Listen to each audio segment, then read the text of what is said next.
할렐루야. 사랑하는 우리 상계중앙교회 가족 여러분, 오늘 이 아침 주님 말씀 앞에 나오신 여러분들 예수님의 이름으로 사랑하고 축복합니다.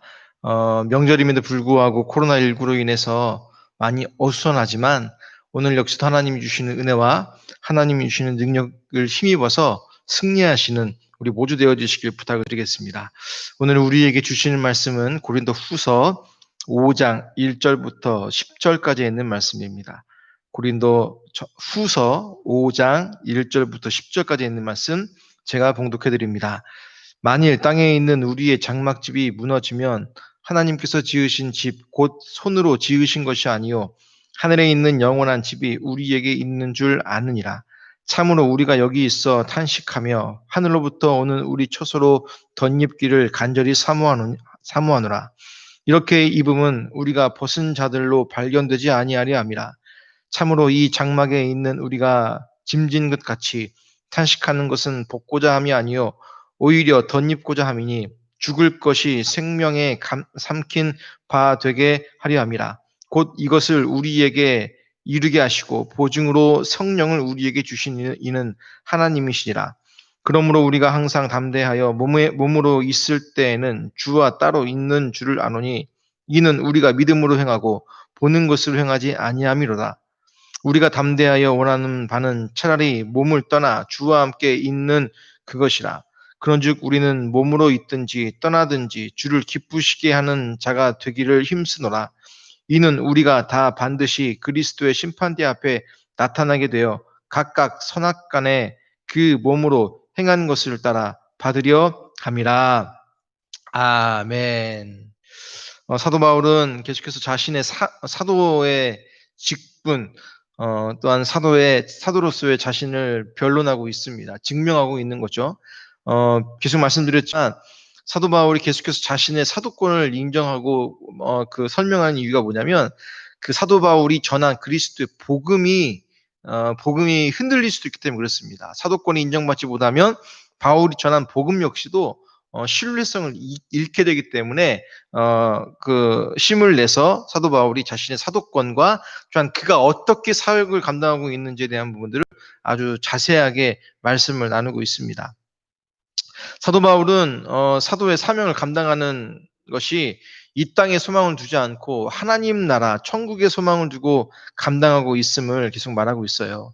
그래서 그런 사역을 감당하면서 오랜 시간이 지나고 어떤 여러 고통과 고난, 심지어는 생명의 위협에까지 처하는 여러 과정들이 있지 않았습니까? 그로 인해서 사도 바울이 고백하는 건 겉사람이 낡아진다라고까지 표현을 하기 시작을 합니다. 그래서 사명 감당하며 지내오는 동안 나이도 먹고 이런 고통과 몸이 약해지는 것, 심지어는 동역자들이 같이 사역했던 동역자들이 먼저 하나님 나라에 가는 일들을 보면서 소망을 누릴 수도 있고 낙심할 수도 있지만 바울은 부활의 소망을 바라보면서 자신이 맡겨주신 사명을 계속 감당하고 있다는 겁니다. 오늘 보면 1절을 보니까 이와 굉장히 연관된 말씀, 특별히 하나님 나라에 대한 이야기를 하기 시작하는데 1절에 이렇게 먼저 말하기 시작합니다. 만일 땅에 있는 우리의 장막집이 무너지면 하나님께서 지으신 집, 곧 손으로 지은 것이 아니요 하늘에 있는 영원한 집이 우리에게 있는 줄 아느니라 라고 말합니다. 우리가 장례 때 많이 인용하는 말씀 구절이기도 합니다. 만일 땅에 있는 우리의 장막집, 즉 우리의 육신이 죽게 되어지면 하나님께서 지으신 집, 곧 손으로 지은 것이 아니고 하늘에 있는 영원한 집이 우리에게 있다라는 거예요. 그러니까 예수 믿는 사람들은 몸도 아프고 어떤 이제 이 땅에서 살아갈 날도 얼마 남지 않아서 낙심할 수 있지만은 그게 아니라 이 육신의 장막, 즉 우리의 몸, 우리의 육신이 죽으면 예수 믿는 사람들은 하늘의 영원한 집이 우리의 준비되어 있다라는 거예요. 그러니까 하나님께서 우리를 위해서 천국에 우리의 집을 준비하고 계시다라는 것들을 예수님이 준비하고 있다는 것들을 우리가 기억을 해야 합니다. 그렇기 때문에 2절을 보니까 이렇게 고백해요. 참으로 우리가 여기 있어 탄식하며 하늘로부터 오는 우리 처소로 덧입기를 간절히 사모하노라 라고 합니다. 이걸 다른 번역본을 보면 이렇습니다. 우리는 하늘로부터 오는 우리의 집을 덧입기를 갈망하면서 이 장막집에서 탄식하고 있습니다라고 합니다. 즉, 이 땅에 살면서 우리가 이 땅을 소망하고 이 땅을 우리가 바라보고 사는 삶이 아니라 하나님 나라, 육은 이 땅에 있고 우리가 이 땅에서 고통과 고난의 삶을 살고는 있지만 우리는 영원한 하나님의 집을 소망하면서 살아가는 삶이 저와 여러분들, 예수 믿는 사람들의 삶이라는 겁니다. 이게 부활신앙입니다.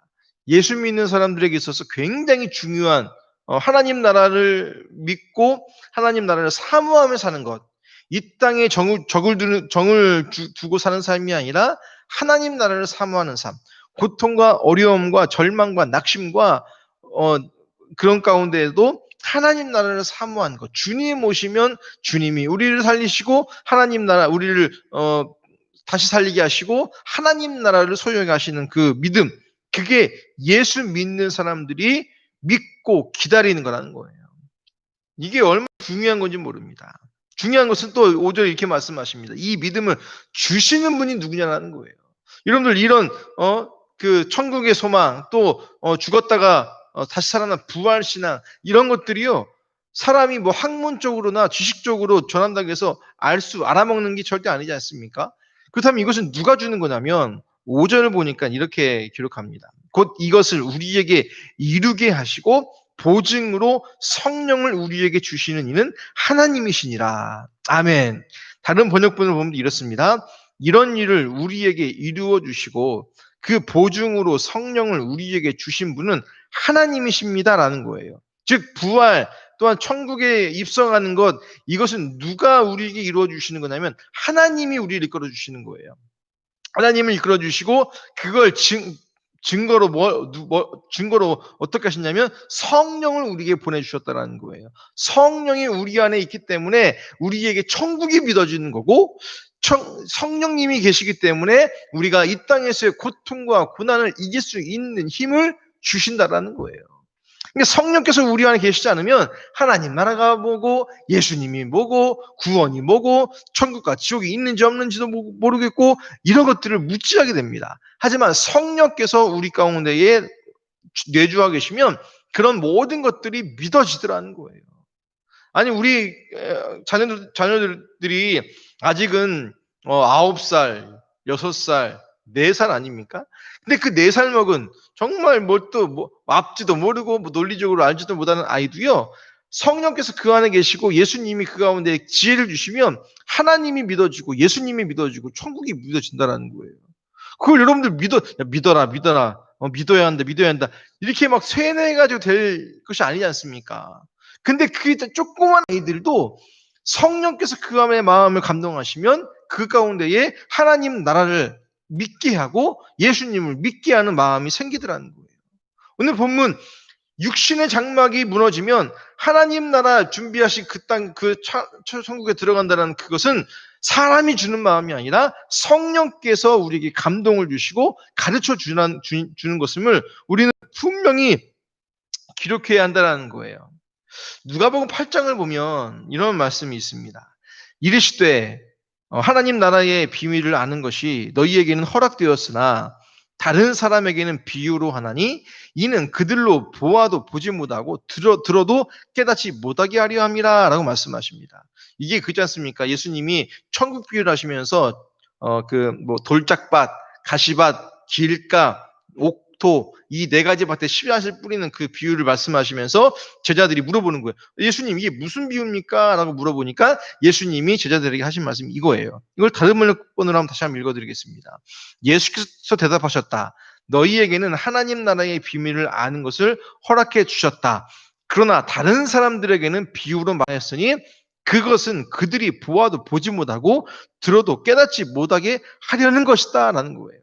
하나님 나라 천국 그 비밀이 성령께서 우리의 영안을 열어주시지 않으면 못 알아듣는다는 거예요. 그러니까 제자들은 하나님께서 예수님이 말씀하시기를 제자들 너희에게는 이 하나님 나라의 비밀을 아는 것을 허락하셨다라는 거예요. 근데 다른 사람에게 대해서는 그것을 봐도 보지 못하고 들어도 깨닫지 못하게 된다라는 거예요. 천국은요 우리가 가고 싶어서 하는 게 아닙니다. 예수님이 우리의 몸과 마음을 계속 두들기셔야 돼요. 예수님이 우리를 이끌어 주셔야 돼요. 그래야만이 깨닫게 되는 거고, 그래야만이 우리가 예수를 믿게 되는 거고, 예수님을 믿고 천국을 가는 열쇠가 하나님의 주권 가운데 있는 거예요. 우리가 가고 싶어서 가고 가기 싫으면 안 가고, 그 개념이 아니에요. 하나님이 주신 주권, 하나님이 알게 하시는 그 비밀이 어느 손에 붙잡혀 있냐면 하나님, 즉 성령에 잡혀 있다라는 겁니다. 아무튼 사도 바울에게는 하나님께서 이러한 마음을 주셨어요. 그래서 지금 이런 사명 감당하면서 어려움을 당하면서도 불구하고 이 어려움을 이기고 극복할 수 있고 인내할 수 있는 게 뭐냐면 그 비밀, 천국의 비밀을 알려주셨기 때문이라는 거죠. 그러면서 7절을 보니까 오늘 보면 이렇게 말합니다. 이는 우리가 믿음으로 행하고 보는 것으로 행하지 아니함이로라 라고 말합니다. 다른 번역본은 이렇습니다. 우리는 믿음으로 살아가지 보는 것으로 살아가지 아니합니다 라는 거예요. 사도 바울이 천국의 소망이 있기 때문에 이 땅을 살아갈 때도요, 믿음으로 살아간다는 거예요. 하나님이 함께 하셔, 하나님이 우리를 지켜주셔, 하나님이 우리와 함께 우리를 붙잡아 주셔 보호하신다라는 그 믿음으로 살지 눈에 보이는 것들을 보고 살아가는 사람이 아니라는 거예요. 이게 예수 믿는 사람들의 삶입니다. 우리는 이 땅의 어려움, 이 땅의 고통, 고난 바라보면서 낙심하고 좌절하면서 살 사람들이 아니에요. 믿음의 사람들, 예수 믿는 사람들은 사도 바울의 고백처럼 믿음으로 이 세상을 살아가는 사람들이에요.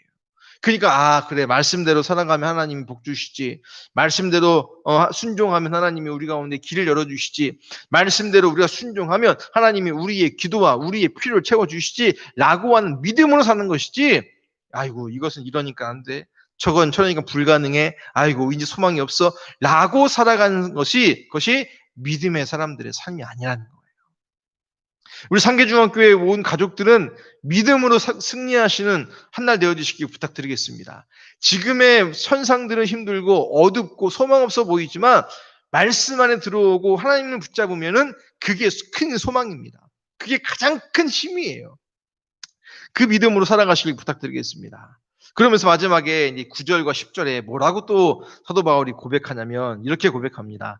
그런즉 우리는 몸으로 있든지 떠나든지 주를 기쁘시게 하는 자가 되기를 힘노라. 이는 우리가 다 반드시 그리스도의 심판대 앞에 나타나게 되어 각각 선악간에 그 몸으로 행한 것을 따라 받으려 함이라라고 말합니다. 이걸 다른 번역본으로 읽어드립니다.